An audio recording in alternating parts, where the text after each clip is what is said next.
आत्मन सप्रेम जय जीत आदि मनीश्वर जोगेश्वर परम पूज्य सदगुरुदेव सिमनी जी का वचनामृत से एक बूंद संतोष। इधर योग साधन के अंतर्गत यमों का वर्णन हो चुकने पर नियमों का वर्णन आरंभ किया गया था। नियमों के भी 5 प्रकार होते हैं, जैसे सोच, संतोष, तप, स्वाध्याय और ईश्वर प्रणिधान।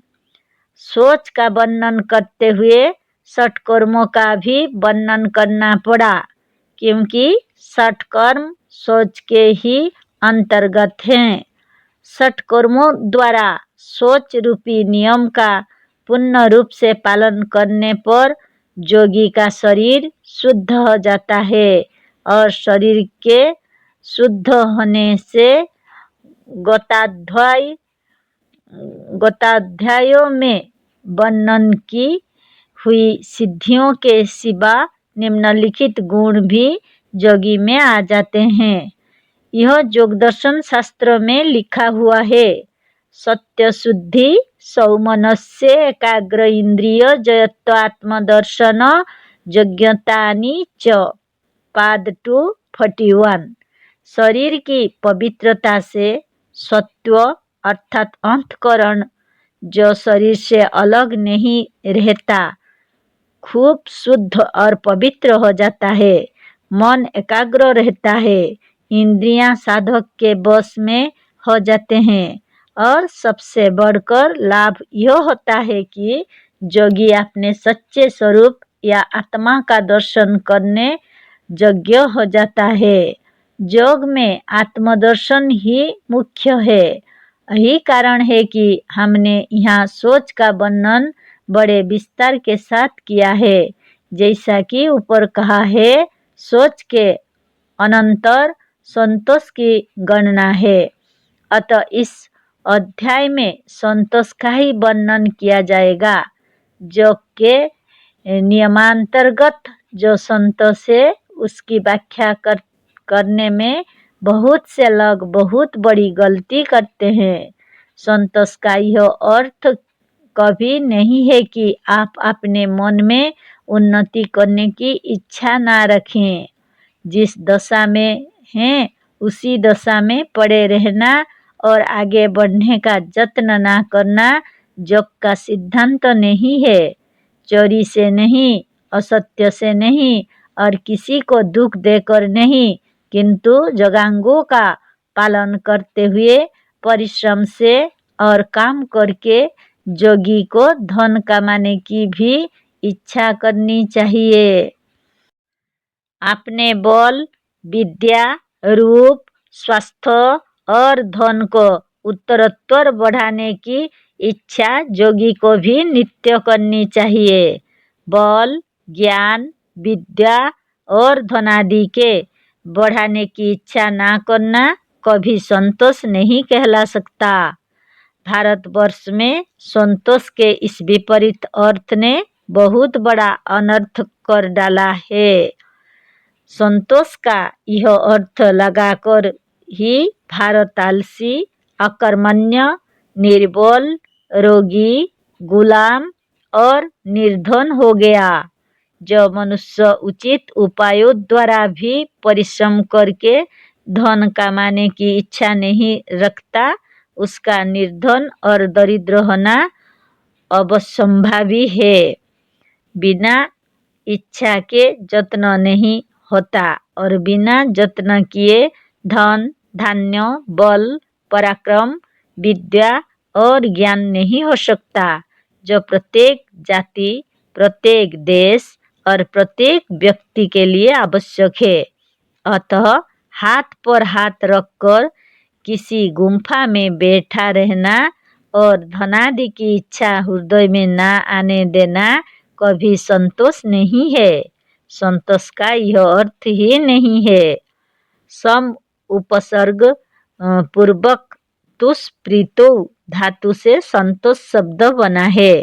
अतः संतोष का अर्थ है प्रसन्नता, हर्ष, सुख और आनंद। ऊपर कहा है कि संतोष पद तुष प्रीतो धातु से बना है। प्रीत का अर्थ अमर कोश में भी आनंद, हर्ष और प्रसन्नता कहा हुआ है।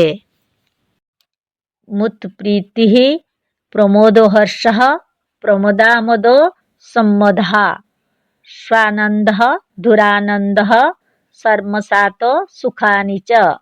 अमरकांड 1 श्लोक 24। हृष्टे मत्तो स्मृतः ग्रहलग्नः प्रमुदितः प्रीतः। कांड 3 श्लोक 10। संतोष का अर्थ साफ साफ प्रसन्नता और आनंद है। योग साधन में योगी के लिए जो संतोष धारण करने का नियम है उसका मतलब सर्वदा प्रसन्न और आनंदपूर्ण रहना चाहिए। संसार का नियम विचित्र है, जो जैसा होता है उसके निकट वैसे ही चीजें, वैसे ही पदार्थ आप से आप खींच आते हैं। जलराशि समुद्र में तमाम नदियां आप से आप खींची हुई चली जाती है। दरिद्र के पास प्रत्येक प्रकार की दरिद्रता चली जाती है। धनी के पास जो सचमुच दिल के भी धनी है, चारों तरफ से अच्छी अच्छी चीजें खींची हुई चली आती है। भांग खाने वाले के पास मुहल्ले भर के भंगड़ी, गांजा पीने वाले के पास तमाम गंजड़ी आप से आप इकट्ठा हो जाते हैं। पंडित के पास पंडित, वृद्धों के पास वृद्ध और लड़कों के पास लड़के इकट्ठे हो जाते हैं। इसी तरह से जो सर्वदा उदास और दुखी रहता है उसे हर तरह के दुख और अनेक प्रकार की विपत्तियां घेरे रहती है।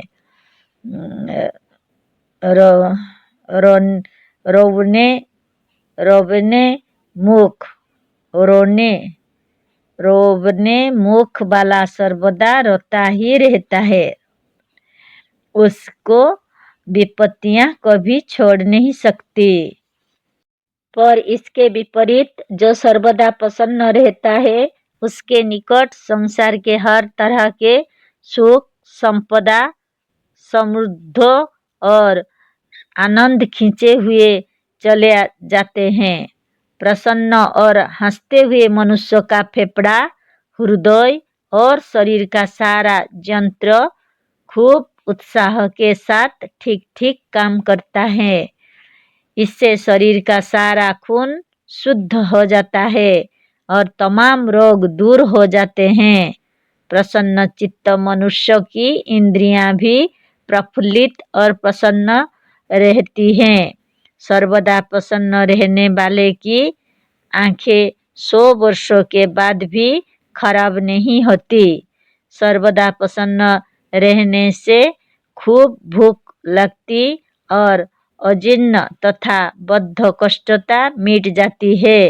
प्रसन्न रहने वाला कभी घबराता नहीं, अतः उसकी बुद्धि सर्वदा ठिकाने रहती है और जो कुछ करता है खूब समझबूझकर ठीक करता है।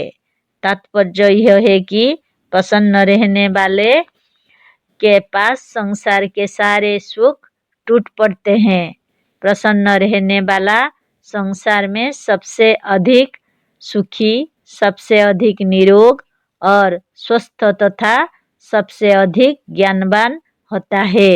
गीता में भी कहा गया है, प्रसादे सर्व दुखानां हानिरस्योपजायते प्रसन्न चेतस ह्यासु बुद्धि पर्यवतिष्ठते।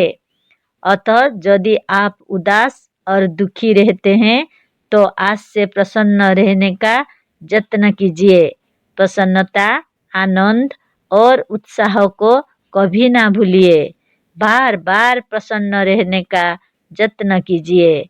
जिस कमरे में बैठिए उसमें ऐसे ऐसे चित्र रखिए जिसका मुख प्रसन्न और हंसता हुआ हो।